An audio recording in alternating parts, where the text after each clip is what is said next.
할렐루야. 2023년도가 벌써 둘째 주일을 맞이하였습니다.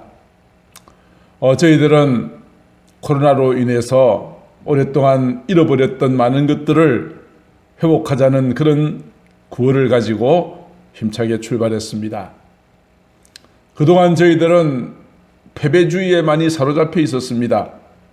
교회가 부흥 안 되는 것도 경제가 어려운 것도 다 코로나 탓이라고만 이야기하였죠. 그러나 이제는 우리의 마음이 바뀌어져야 될 줄로 믿습니다.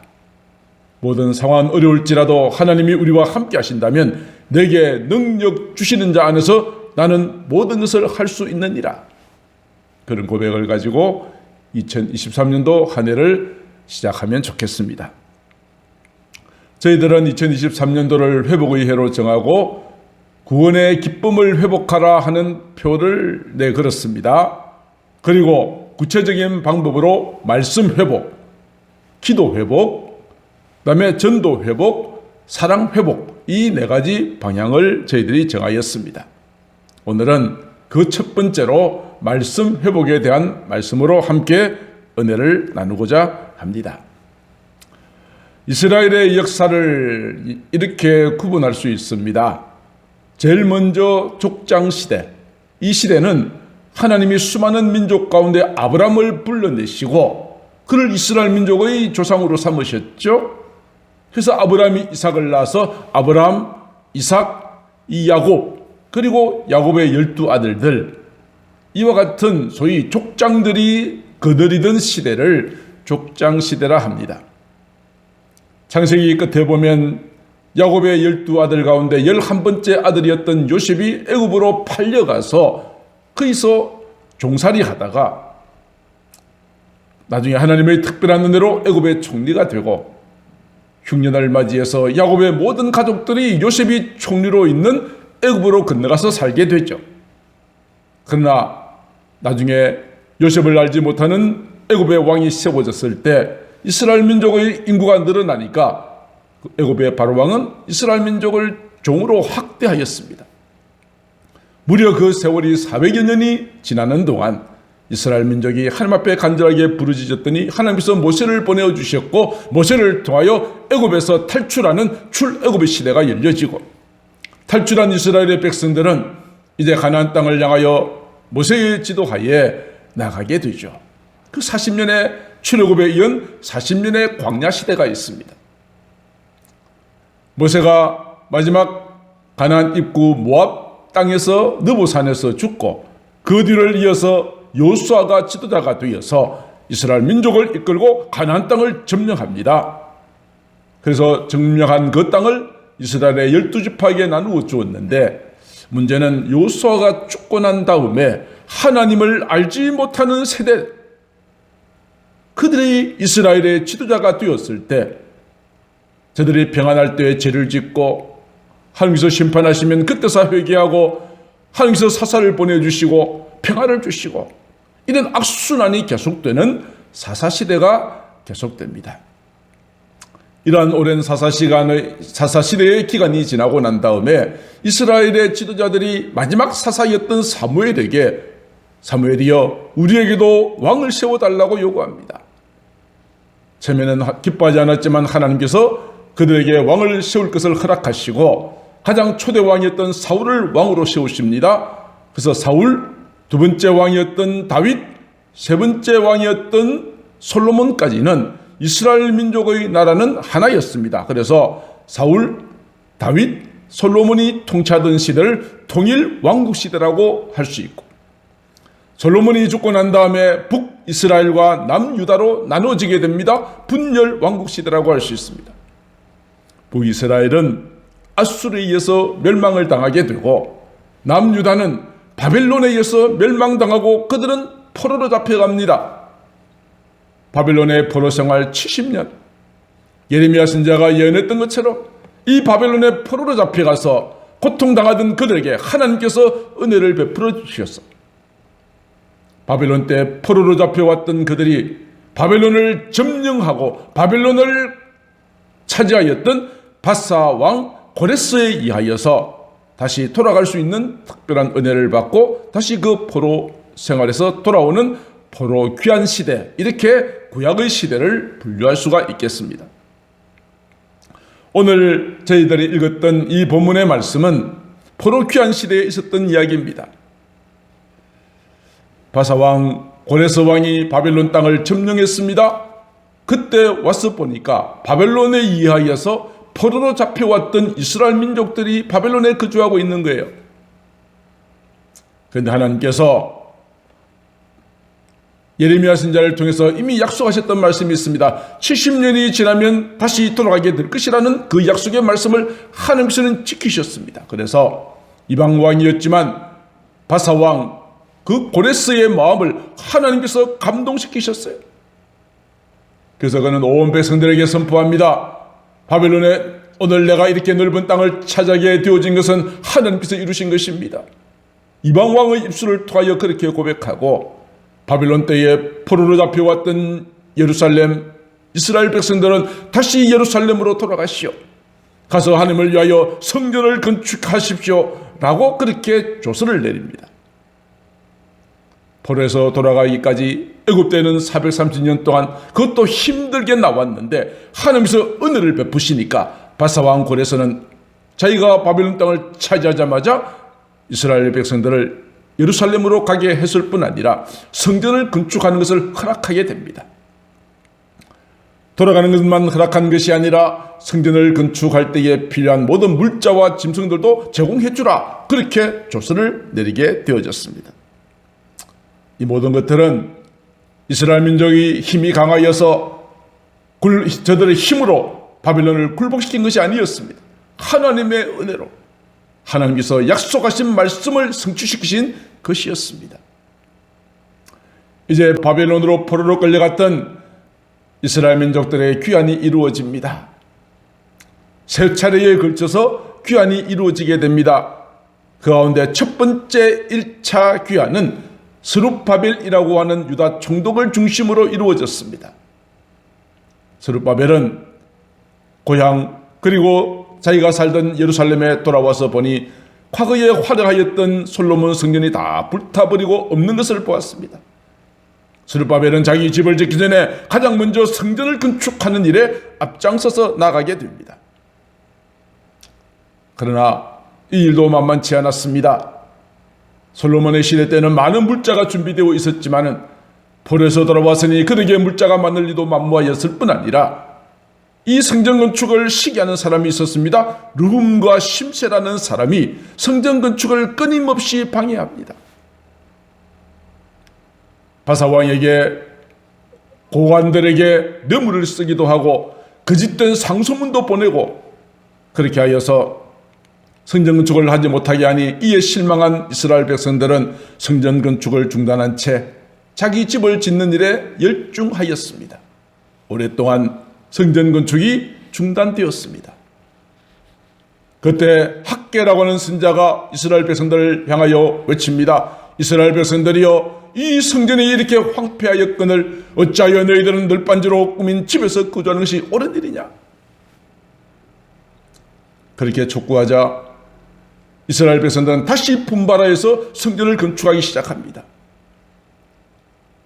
중단되었던 성전 건축이 시작되어지자 원수들은 또다시 다리오 왕에게, 이 당시에 바사 왕이었던 다리오 왕에게 상소문을 올립니다.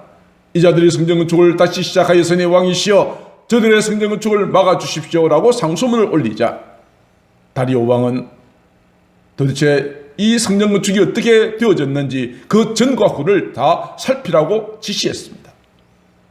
그 결과 선조였던 고레스 왕이 성전 건축을 허락했고 성전 건축을 위해서 필요한 물자를 제공하였다는 그 사실을 다 알게 되었습니다. 그래서 다리오 왕은 이렇게 명령합니다.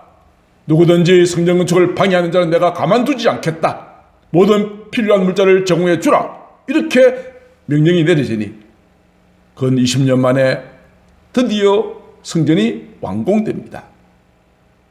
이렇게 하여 완공된 성전을 스룹바벨 이름을 따서 스룹바벨 성전이라고 합니다. 드디어 성전은 건물이 회복되어졌습니다. 그 다음에 그 뒤에 두 번째 귀환이 이루어졌습니다. 두 번째 귀환은 에스라라고 하는 선자의 이하가 중심이 되어서 하게 되어졌습니다. 에스라는 백성들을 이끌고 예루살렘으로 돌아와서 3일 동안 예루살렘에 있으면서 하나님 앞에 성전에 가서, 그 성전은 스룹바벨 성전이 되겠죠. 이미 성전이 완공되어 있으니까 예물을 드리고 하나님 앞에 감사의 제사를 드렸습니다. 그런데 이 에스라에게 들려오는 소식이 있었습니다. 먼저 귀환하였던 1차로 귀환하였던 이스라엘 백성들 가운데 이방 사람들과 서로 통혼하고 이방의 우상들을 섬기고 있다는 이 이야기를 들었습니다. 이 일에 그 당시에 지도자들이 앞장서고 있다는 이야기를 듣고 에스라는 기가 막혀서 옷을 찢은 채 성전에 들어가 무릎 꿇고 하나님 앞에 회개합니다. 하나님, 저희들의 모든 죄를 용서하여 주시옵소서. 우리가 바벨론에 포로로 끌려갔던 것이 우리의 죄악 때문이었는데 다시 하나님께서 예루살렘으로 돌아오게 하셨는데 저들이 또다시 우상을 섬기고 있으니 하나님, 저희들의 죄를 용서하여 달라고 눈물로 기도하였습니다. 그리고 에스라 선지자는 모든 이방 사람들과 결혼한 사람들 다 내어 쫓아라, 그들의 소정도 다 쫓아버리라, 이렇게 명령하자 이스라엘 백성들은 정말 가슴 아프지만 이방 여자와 결혼했던 모든 사람들은 이방의 아내들을 다 쫓아내고 소생들까지 다 쫓아내므로 에스라의 2차 귀환을 통하여서 이제 예루살렘의 모든 영적인 정화 작업이 이루어졌습니다. 마지막 세 번째 포로 귀환은 느헤미야를 중심으로 이루어졌습니다. 느헤미야가 이제 예루살렘으로 돌아와 보니 그들의 모든 성벽이 완전히 무너진 것을 보았습니다. 너무나 가슴이 아팠습니다. 성벽이 무너지다 보니까 짐승들이 왔다 갔다 합니다. 외적들이 침입을 해올 때 성벽이 없으니까 걸핏하면 주변 나라들이 예루살렘을 공격하는 것을 보았습니다. 그리하여서 느헤미야는 무너진 예루살렘의 성벽을 재건하는 일을 시작하였습니다. 이 일도 쉽지 않았습니다. 성벽 재건에 동원된 사람들이 불평하기 시작합니다. 내부적으로도 많은 어려움들이 있었습니다. 그뿐 아니라 외부적으로도 산발랏이라고 하는 원수가 끊임없이 이스라엘 백성들을 방해하고 조롱하는 일을 하였습니다. 그러나 느헤미야는 어떤 방해가 있다 할지라도, 내적으로 외적으로 어떤 어려움이 있다 할지라도 이에 굴하지 않고 마침내 예루살렘 성벽을 완공하였습니다. 단 52일 만에 놀라운 역사를 나타내 보인 것이었습니다.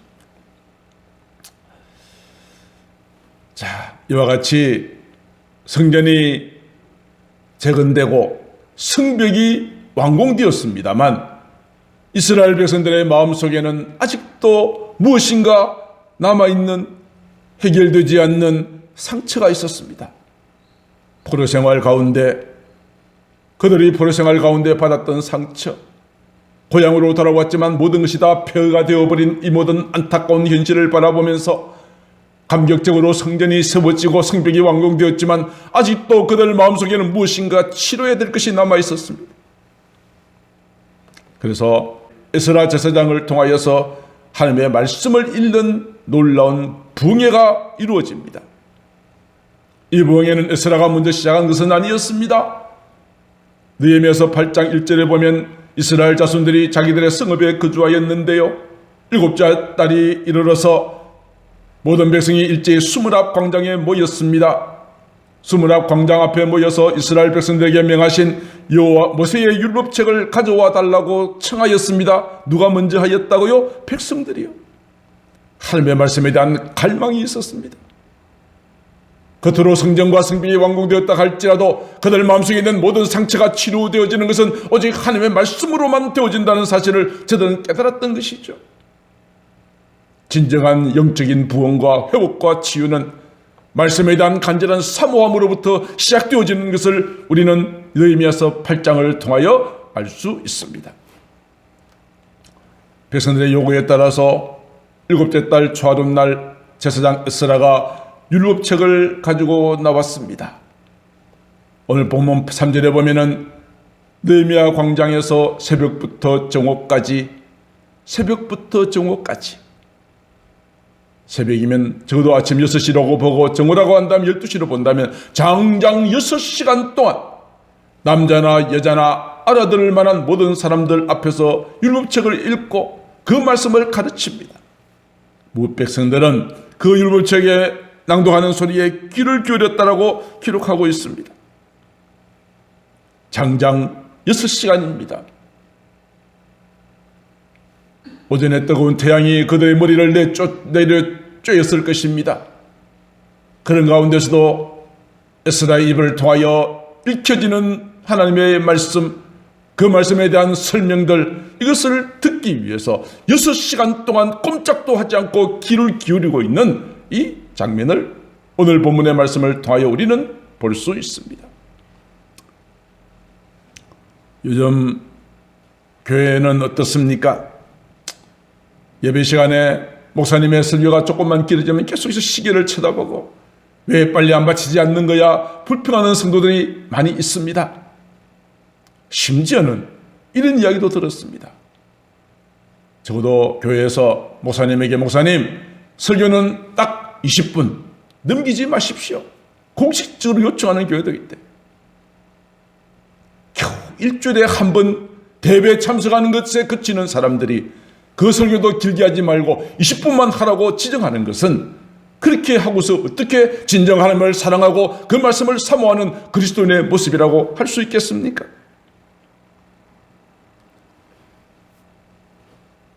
모든 주의 종들은 하나님의 말씀을 어떻게 하면 성도들에게 잘 전해줄 수 있을까? 얼마나 많은 시간을 들여서 준비하고 기도하는지 모릅니다. 사랑하는 성도 여러분, 정말 하나님의 말씀이 꿀송이 같아서 말씀을 들을 때 내 마음속에 큰 깨달음이 있고 은혜가 있어서 언제 벌써 시간이 이만큼이나 지났어?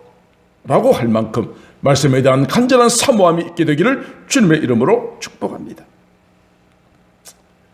에스라가 이제 강단 앞에서 책을 펴고 읽을 때 백성들의 반응을 한번 보십시다. 느헤미야서 8장 5절에 보니까 백성들이 책을 펴는 순간 다 자리에서 일어났습니다. 왜 일어났을까요? 말씀에 대한 경외심이죠. 내가 가만히 편안하게 앉아서 그렇게 예배 말씀을 들을 수는 없다는 것이죠. 다 일어났어. 말씀 앞에 겸비한 모습입니다. 우리 지난번 다니엘 기도회 때 어떤 강사가 나와서 이렇게 말했습니다. 코로나 시대가 되어서 집에서 스마트폰, TV나 컴퓨터를 가지고 예배를 보니까 참 좋더라. 그런데 어느 날 보니까 예배 시간에 내가 커피를 마시고 있더라. 커피 마시면서 TV 프로 보듯이 예배를 참여하고 있는 자신의 모습을 보고 회개했다 하는 그런 이야기를 들은 바 있습니다. 모든 교회들마다 모든 의자나 인테리어나 난방이나 이 모든 것들 우리는 그저 예배를 편안하게 들을 수 있도록 준비를 합니까? 그런데 이스라엘 백성들은 광장에 모였습니다. 말씀을 들을 때 가만히 앉아서 들을 수 없기에 일어나서 듣는 이런 모습들을 보여주고 있습니다. 그뿐 아닙니다. 말씀이 선포될 때마다 그들은 가만히 있지 않았습니다. 말씀이 선포될 때마다 손을 들고 아멘 아멘 응답하면서 말씀을 들었습니다. 그리고 몸을 굽혀서 얼굴을 땅에 대며 여호와께 경배하였다라고 기록하고 있습니다. 하나님의 말씀에 대한 경외하는 자세, 말씀에 집중하고 귀를 기울이는 자세, 이런 모습들이 그리운 때가 지금이 아닌가 싶습니다. 오늘 목사님 무슨 말 하나 들어보자 마음의 팔짱을 딱 끼고 앉아서 판단하는 그런 자가 없게 되기를 바라고요.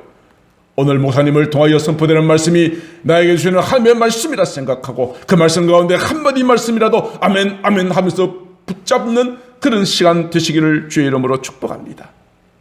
말씀을 아멘으로 받으면 그 말씀은 바로 여러분들의 것이 됩니다. 우리가 말씀 앞에 아멘하여 순종하여 귀한 축복받는 저와 여러분들 다 되실 수 있기를 주님의 이름으로 축복합니다. 아멘. 예배 현장에 모여있는 사람들이 예배를 잘 드리는지 그렇지 않는지는 그 예배에 대한 반응을 보면 알 수 있다고 그러죠. 말씀을 들을 때마다 귀를 기울이고 모든 시선을 강단을 향하여 집중하고 예배 시간에 스마트폰을 본다든지 이런 일 하지 않고 말씀에 집중하는 모습, 말씀 앞에 아멘 하는 것, 이런 반응이 나타난다면 그 예배는 살아있는 예배라고 말할 수 있을 것입니다. 아멘 하는 것은 그 말씀에 대하여 동의하는 것입니다. 그 말씀 앞에 굴복하는 것입니다. 그 말씀대로 살겠다라고 하는 약속의 표현입니다. 이런 것이 전혀 없는 예배는 어쩌면 죽은 예배라고 보아도 크게 틀리지 않을 것입니다. 이와 같이 에스라가 높은 강단에 서서 말씀을 전하는데 에스라 혼자만 한 것이 아니고요. 에스라서 8장 7절 이하에 보면 레위 사람들도 백성들과 함께 있으면서, 멀리서는 잘 들리지 않으니까 레위 사람이 중간중간에 들어가서 백성들에게 하나님의 말씀을 역시 읽어주고 해석해주고 깨닫게 하였다라고 기록하고 있어요. 제사장들도 에스라와 함께 이 귀한 말씀 사역에, 이 부흥의 사역에 함께 동력하고 있는 것입니다. 저희 새소만 교회도 목사 혼자서 사역하도록 가만히 버려두고 잘하나 못하나 그렇게만 쳐다보는 자가 없게 되기를 바랍니다. 이제 저희들이 앞으로 새소만 교회는 목사 혼자서 하는 곳이 아니라 잘 훈련되어지고 헌신되어진 평신도 지도자들이 함께 세워져 나가는 교회, 그 교회가 건강한 교회라고 볼 수 있습니다. 이제 오늘 저희들은 믿음의 삶에 대한 제자훈련의 신청서를 오늘 접수받습니다. 이제 금년에는 믿음의 삶이라고 하는 8주 과정의 신청서를 받아서 이제 담임 목사가 성도들을 대상으로, 특별히 지도자들을 대상으로 그 훈련을 하고, 이것이 지나고 나면 이제는 그 평신도 지도자들이 목장과 같은 소그룹에서 함께 교제를 가지고 서로 은혜를 나누는 이런 식으로 진행을 하였어. 이제는 에스라와 함께 동력했던 레위 사람들처럼 목사와 함께 동력하는 평신도 지도자들이 세워나가는 건강한 교회를 만들게 될 것입니다. 오늘 여러분들 이 믿음의 삶 제자 훈련에 많은 신청해 주시기를 바랍니다. 이와 같이 에스라와 그리고 레위 사람들이 말씀을 전하니까 백성들의 또 반응이 이렇게 나타납니다. 9절에 보니까 율법의 말씀을 듣고 다 울었습니다. 울었다는 의미가 무엇일까요? 회개했다는 것입니다. 2차 귀환 때 이미 그런 일이 있었지만은 먼저 왔던 자들이 이방 사람들과 통혼하고 이방의 우상들을 섬겼던 죄, 우리가 바벨론으로 끌려갈 수밖에 없었던 우리 선조들의 죄를 동일하게 짓고 있는 자기들의 모습을 말씀을 들을 때 깨달았기에 그들은 말씀을 들으면서 울었다고 말합니다. 그러자 에스라는 말합니다. 오늘은 여호와의 성일이니 슬퍼하지 말고 울지 말라고 이야기합니다. 그러자 회개의 그 끝에 말씀을 깨닫고 난 다음에 그들의 또 한 반응은 12절에 백성이 곧 가서 먹고 마시며 나누어주고 크게 즐거워하였다. 말씀을 듣고 저희에 대한 회개, 말씀을 깨달은 기쁨, 즐거워했던 이유는 그들이 읽어 들려준 말을 밝히 알았기 때문이다 라고 이야기합니다. 오늘도 말씀을 깨달을 때 우리 마음속에는 이와 같은 즐거움이 있습니다. 하나님의 진리를 찾았을 때 내 마음속에 감격이 있습니다. 하나님 나를 이렇게 사랑하신다는 것, 하나님 어떤 분이시라는 것을 깨달았을 때 우리 마음속에 이와 같은 즐거움이 있는 것이 지극히 당연한 반응이라고 볼 수 있습니다. 예루살렘 성전 세워졌고 성벽이 재건되었지만 진정한 영적 부흥은 말씀의 회복을 통하여 이루어졌음을 오늘 이 본문의 말씀이 저희들에게 보여주고 있습니다. 이를 통하여 하나님과의 관계가 회복되었습니다. 무너졌던 신앙이, 무너졌던 예배가 회복되어지는 귀한 은혜를 가지고 왔습니다. 말씀의 회복이 시작되었을 때. 말씀을 정리하려고 합니다. 진정한 회복은 말씀 회복으로부터 시작되어지는 것입니다. 이에 대하여 시편 기자는 이렇게 말하였죠.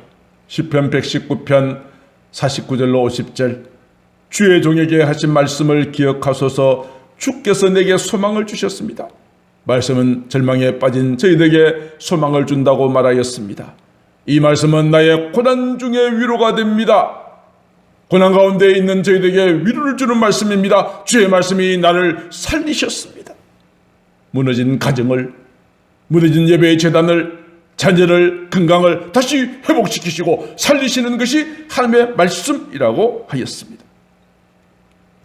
에스겔서 37장에 보면 에스겔이 보았던 한 가지의 환상이 있습니다. 하나님께서 에스겔을 한 골짜기로 데려가시는데 그 골짜기는 바싹 말라버린 뼈들이 가득한 곳이었습니다.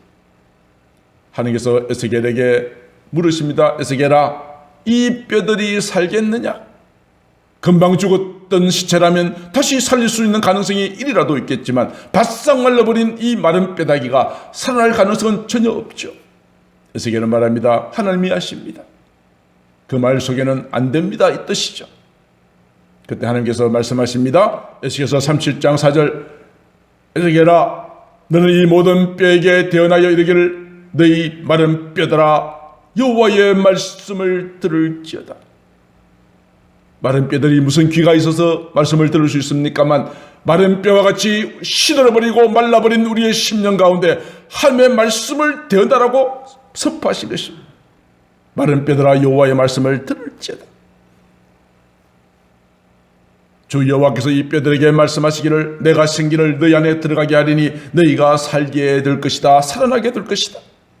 말씀이 선포되고 하나님의 생기, 거룩한 성령의 역사가 들어가는 순간 마른 뼈들이 큰 군대가 띄워졌습니다. 오늘 우리의 가정이, 심령이, 교회가 마른 뼈와 같이 희망이 없고 소망이 없는 가운데 있다 할지라도 말씀이 회복되어지고 그 가운데 성령의 역사가 임하게 되어진다면 우리는 반드시 다시 살아나게 될 줄로 믿습니다. 하나님의 말씀은 어떤 말씀입니까? 디모데후서 3장 16절 모든 성경은 하나님의 감동으로 된 것이라고 하였습니다.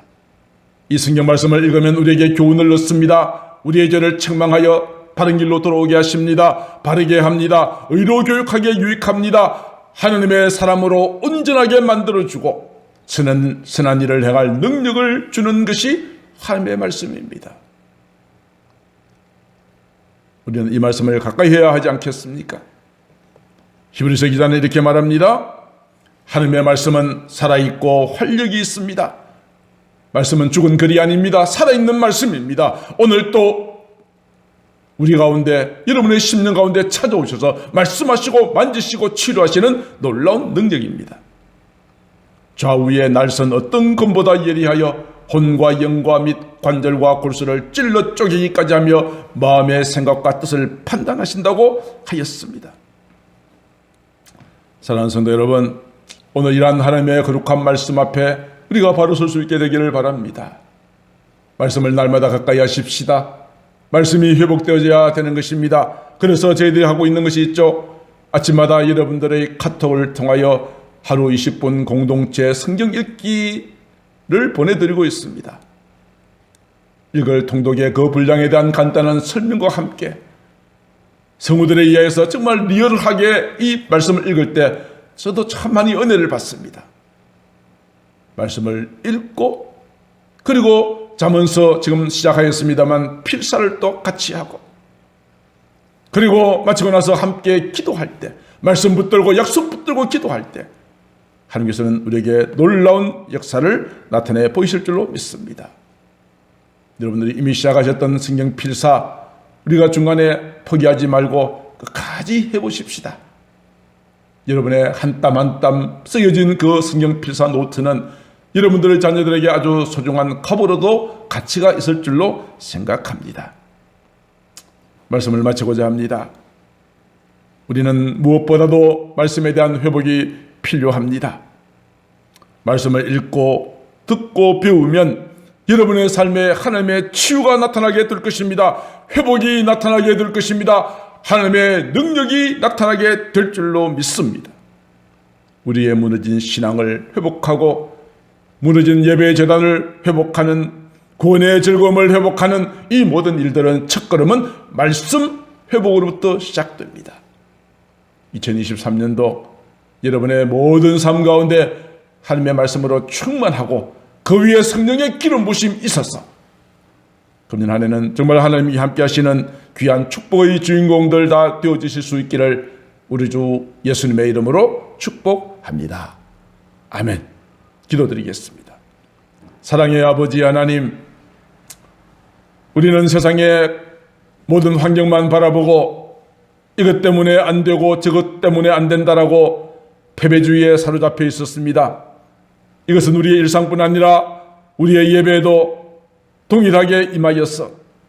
주여, 우리가 하나님 앞에 회복되어져야 할 많은 것들이 우리 앞에 놓여져 있습니다. 오늘 말씀을 통하여 비록 성전이 회복되고 성벽이 완공되었다 할지라도 말씀의 회복만이 진정한 회복의 첫걸음임을 우리가 깨달았사오니 말씀을 날마다 읽고 쓰고 묵상하고 기도하고 그 위에 성령의 기름 부심이 있는 복된 성도들 다 되어질 수 있도록 축복하여 주옵소서. 이 모든 말씀을 사랑이 많으신 우리 구주 예수님 이름으로 간절히 기도드리옵나이다. 아멘.